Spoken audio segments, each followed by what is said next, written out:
Medical devices business, Zynex is up more than 70% off the lows from 6 months ago. Gave a little bit back on some earnings. Let's talk electrotherapy with the CEO joining us, Thomas Sandgaard, with us this afternoon. Thomas, thanks for being here. Introduce us to your business. Tell us about what you guys do. Yeah, our main market is pain management, and as you mentioned, we've done really well lately. I'm proud to say that we're one of few medical device companies that consistently come out with solid fundamentals, double-digit top-line growth, and consistently profitable. Your sales, 47.2 million. Street was looking for about 54. You gave back some of your rally on the earnings. It looked like some of the analysts wanted a little bit more on the revenue side, but there's plenty of growth here. Tell us about where the growth is coming from. It seems like that's been the main driving force for the stock over the last year. Yeah, we're deploying a direct sales force throughout the country. We have close to 500 sales reps now, and we expect to add another 300. Those 500 sales reps produced revenue of 184 million last year, and we expect this year to come in around 227 million in revenue, and grow the earnings per share from 27 cents a share in 23 to 50 cents a share. Right now, it seems like when I read about the company, I see a lot about muscle stimulation, about recovery, pain recovery. What are the most popular products? And electrotherapy, is that what it's called?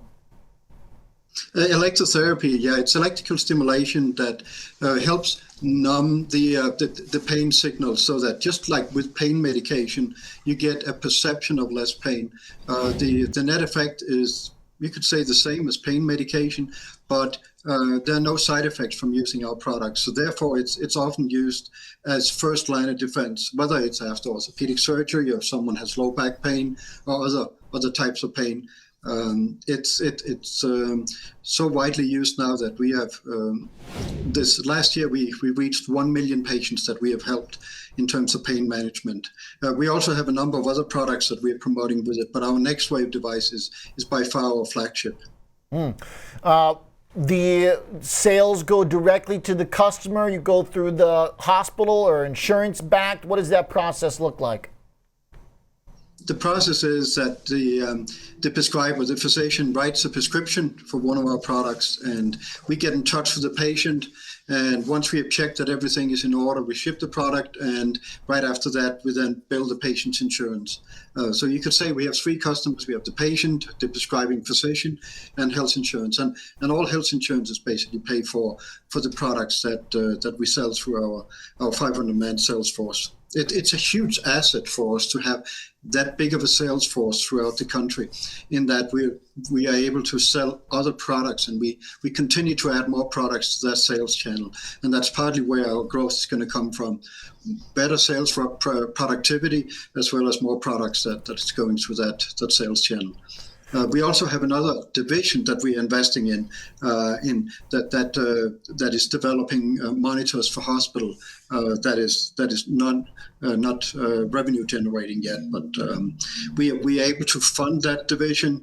There was close to 10 million last year. We were able to buy back stock. We just announced another $20 million stock buyback, and continue to invest in our sales force, and still throw money off in terms of positive cash flow.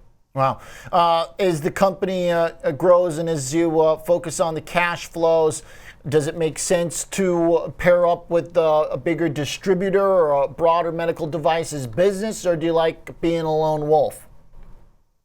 In the pain management markets, that's definitely the case.